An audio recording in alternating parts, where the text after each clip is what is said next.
அசுரனின் பதுமையவள் 50. ஆம், ஏதேதோ எண்ணத்தில் சுழன்று கொண்டிருந்தவளுக்கு இப்போது ஏனோ தன் குழந்தையை அழிக்க மனம் வரவில்லை. சிறிது நேர யோசனைக்கு பின்தான் அவளுக்கு இந்த எண்ணம் வந்திருந்தது. அதேபோல் இன்னும் கொஞ்சம் அவள் யோசித்து இருக்கலாமோ? இருவருக்கும் இடையே ஒரு தவறு நிகழும்போது மனிதனின் மூளை இன்னொருவர் தவறை தான் ஆராயுமே தவிர தன் பக்கம் உள்ள தவறை அது சிறிதும் பார்க்காது. அதே நிலைதான் ஆம்பலுக்கும். அவசரப்பட்டு ஒழுங்கற்ற வாழ்க்கை முறையை வாழ ஆரம்பித்தவர்கள் ஒருவர் மீது ஒருவர் அதிக காதலை வைத்திருந்தாலும் விதி அவர்களை பிரித்து பார்க்க ஆசைப்பட்டது. ஆம்பல் முடிவு எடுத்து விட்டாள். இங்கிருந்து யாருக்கும் தெரியாமல் அமெரிக்கா சென்று விடலாம் என்ற முடிவோடு இருந்த அவள் அந்த மாத்திரைகளை குப்பை தொட்டியில் போட்டுவிட்டு அப்படியே கண்ணசந்தாள். இங்கே அனல்விழி மனதில் கோபம், ஆற்றாமை எல்லாம் சேர்ந்து ஆம்பலின் மீது பாய்ந்தது. ஆம்பல் பேசியது அதிகப்படியாக இருந்தாலும் அவள் குழந்தைக்கு எந்தவித தீங்கையும் நேரவிட மாட்டாள் என்றே நம்பி இருந்தான். காலையில் எழுந்த ஆம்பல் தான் அமெரிக்கா செல்வதற்கு உண்டான அனைத்து ஏற்பாட்டையும் செய்ய ஆரம்பித்தாள். அந்த நாள் முழுவதும் அலைந்து திரிந்து படுக்கையில் விழுந்தவளுக்கு ஏதோ அடிவயிற்றில் வலி ஏற்பட்டது. அதை சட்டை செய்யாதவள் தன் படுக்கையில் விழுந்தாள். இனி இதுதான் வாழ்க்கை என்று முடிவு செய்திருந்தாலும் அவள் மனது அதிக பாரமாகத்தான் இருந்தது. அவள் வயிற்றில் எழுந்த சிறிய வலி நேரம் ஆக ஆக பெரிய வலியாக மாறியது. அவளால் அந்த வலியை தாங்கிக் கொள்ள முடியவில்லை. தன் குழந்தைக்கு ஏதேனும் ஆகிவிடுமோ என்ற பயம் வேறு அவளை அலைக்கழிக்க ஆரம்பித்தது. அதிகமான மன அழுத்தம் வயிற்றில் உள்ள குழந்தையின் நலனுக்கு பிரச்சனைகளை வகுக்கும். அதே போல்தான் ஆம்பலுக்கும் நடந்தது. வலி தாங்க முடியாமல் அவள் 108க்கு அழைப்பு விடுத்தாள். கஷ்டப்பட்டு எழுந்து கதவை திறந்து விட்டவள் அந்த இடத்தில் அப்படியே மயங்கி சரிந்தாள். எந்த குழந்தையை முதலில் வேண்டாம் என்று நினைத்தாலோ அந்த குழந்தை இல்லாமலே போய்விட்டது. ஆம், அவள் கரு கலைந்து விட்டது. அவள் மருத்துவமனையில் கண் விழித்து பார்க்கும்போது அனல்விழி அவள் முன்னால் நின்றுதான் கத்திக் கொண்டிருந்தான். ஆனால் அது எதுவும் அவள் காதுகளுக்கு ஏறவில்லை. அவள் இதயம் தன் குழந்தையையே தேடிக்கொண்டிருந்தது. அனல்விழி வந்தான். ஏதேதோ பேசிவிட்டு சென்றான். அதன் பிறகு 3 வருடங்களாக அவள் அனல்விழியை பார்க்கவில்லை. குழந்தையை இழந்த துக்கத்தில் தவித்த ஆம்பலும் சரியாகி வர சரியாக 3 வருடங்கள் பிடித்தது. அவள் திட்டமிட்டபடியே அமெரிக்கா சென்று பின் தன் தந்தை அழைத்ததும் தான் திரும்பி வந்தாள். அந்த இடைப்பட்ட காலத்தில்தான் ஒன்றை உணர்ந்து கொண்டாள். விழி இல்லாமல் எனக்கு வாழ்க்கை இல்லை. அவர் எனக்கு கிடைக்கவில்லை என்றாலும் அவர் மட்டுமே என் கணவர் என்று மனதினுள் உறுதி கொண்டாள். அவளுக்கு திருமணம் செய்ய முடிவு செய்திருந்த டாக்டர் மாப்பிள்ளை வேறு ஒரு பெண்ணை விரும்பி அவளுடன் செல்ல திட்டமிட்டிருந்தான். அவனுக்கு உதவி செய்தது ஆம்பல்தான். அதனால் திருமணத்தன்று ஆம்பல் வீட்டை விட்டு சென்றதை மாப்பிள்ளை வீட்டார் பெரிய விஷயமாக ஆக்கவில்லை. ஏனென்றால் மாப்பிள்ளையும் வீட்டை விட்டு சென்றிருந்தான். பழைய நினைவுகள் புயல் காற்றில் சிக்கியதைப் போல மீண்டும் அவளை சுற்றி அடித்தது. அவள் குழந்தைக்காக மீண்டும் மனம் ஏங்க ஆரம்பித்தது. அப்போது வெளியே ஏதோ சத்தம் கேட்கமே பதறிப்போய் தன் அறையில் இருந்து வெளியே வந்தாள் ஆம்பல். அவள் பழைய நினைவுகளில் இருந்தும் தான். அங்கு பூஜாடியை தள்ளிவிட்டு நின்றிருந்த நிலாவோ அவளை பார்த்து இலக்காரமாய் சிரித்தபடி, உன் ஆட்டம் இதோட முடிஞ்சிருச்சு ஆம்பல் என்று சொல்லிக்கொண்டே தன் கையில் இருந்த அலைபேசியை பார்த்தாள். அவள் அனுப்பிய குரல் பதிவு அனைத்தையும் அனல்விழி பார்த்துவிட்டதாக காட்டியது.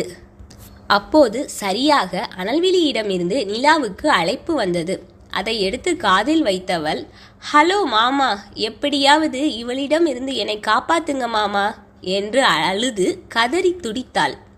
அவள் குரலை கேட்டு பதறிய அனல்விழி, இதோ நான் சென்னை ஏர்போர்ட் வந்துட்டேன் நிலா, நீ பயப்படாத என்று அவன் சொல்லிக்கொண்டு இருக்கும்போதே பெருங்குரல் எடுத்து ஐயோ என்று கத்தி இணைப்பை ரத்து செய்துவிட்டு ஆம்பலை பார்த்து சிரிக்க ஆரம்பித்தாள் நிலா. நிலா நடத்தும் நாடகங்களை கையை பிசைந்தபடி பார்த்து கொண்டிருந்தாள் ஆம்பல். நிலா, எதுக்காக இப்படி நடந்து கொள்கின்றாய்? நீ நன்றாதானே இருந்த, பின் எதுக்காக இப்ப கத்துன என்றாள். அதை காதில் வாங்கி கொள்ளாமல் பழத்தை வெட்டும் கத்தியை எடுத்து தன் கையில் கோடு கீச்சியவள் அதிலிருந்து வந்த இரத்தத்தை பார்த்து திருப்தி அடைந்தவளாக, அவர் வரட்டும், உனக்கு இருக்குது என்ற ரீதியில் பேசினாள். அவளின் நாடகம் ஆம்பலுக்கு புரியாமல் இல்லை. இருந்தாலும் வருவது வரட்டும் என்ற முடிவோடுதான் நின்றிருந்தாள். அப்போது அனல்விழி அடித்து பிடித்து அங்கே ஓடி வந்தான்.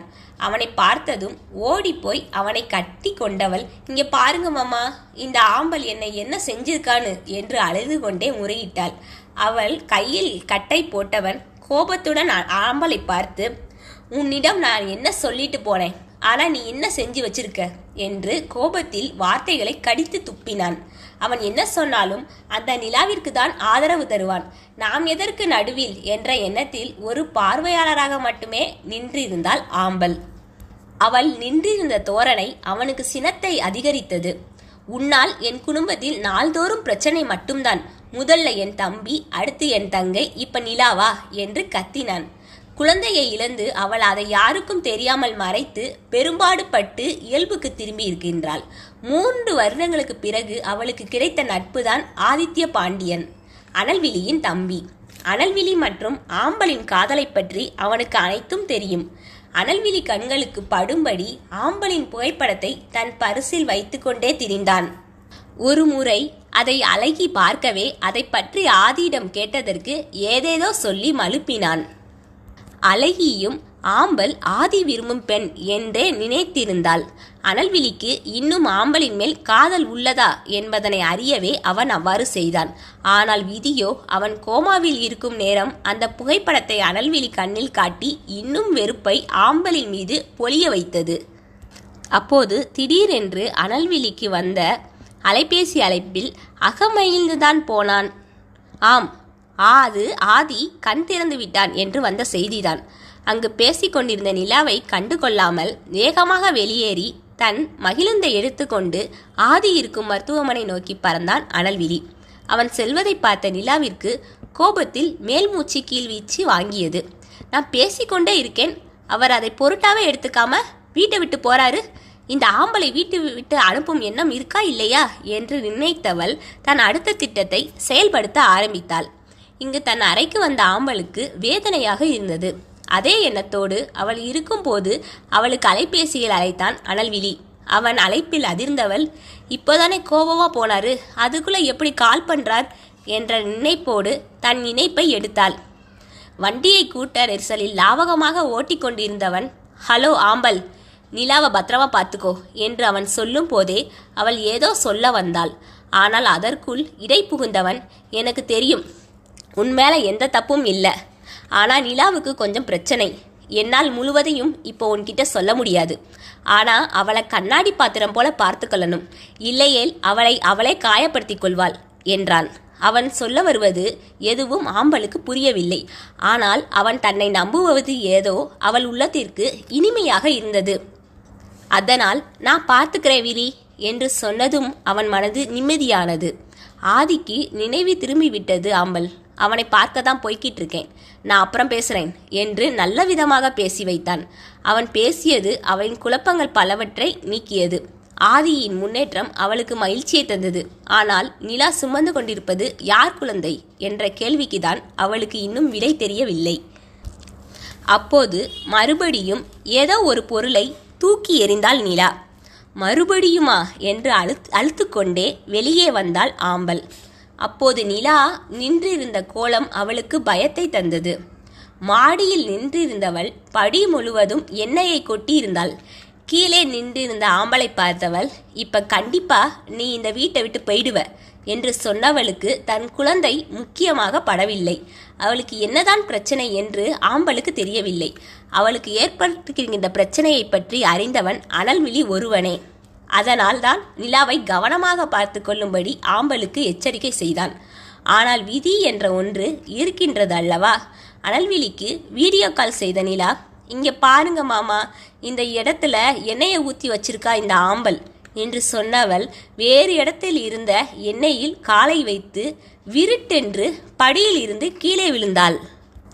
அதை பார்த்த ஆம்பல் அவளை பிடிக்க ஓடோடி வந்தாள். ஆனால் அதற்குள் அனைத்தும் முடிந்திருந்தது. அவள் கண்ணை மூடும்போது இறுதியாக, இனி இந்த வீட்டில் நீ நிச்சயமா இருக்க மாட்ட என்று சொல்லிவிட்டுதான் தன் கண்களை மூடினாள். இதை வீடியோ வழியாக பார்த்து கொண்டிருந்த அனல்விழிக்கு அடுத்தது எதுவும் தெரியவில்லை. தன் அலைபேசியை பார்த்து கொண்டே எதிர்த்து வரும் லாரியை கவனிக்காமல் அதனுள் வண்டியை விட்டான். அவன் மகிழ்ந்து அந்த லாரியில் மோதி மொத்தமாக உருக்குலைந்து போனது. அனல்விழி முகம் முழுவதும் இரத்தமாக இருக்க அவன் அந்த இடத்திலேயே மயங்கிச் சரிந்தான்.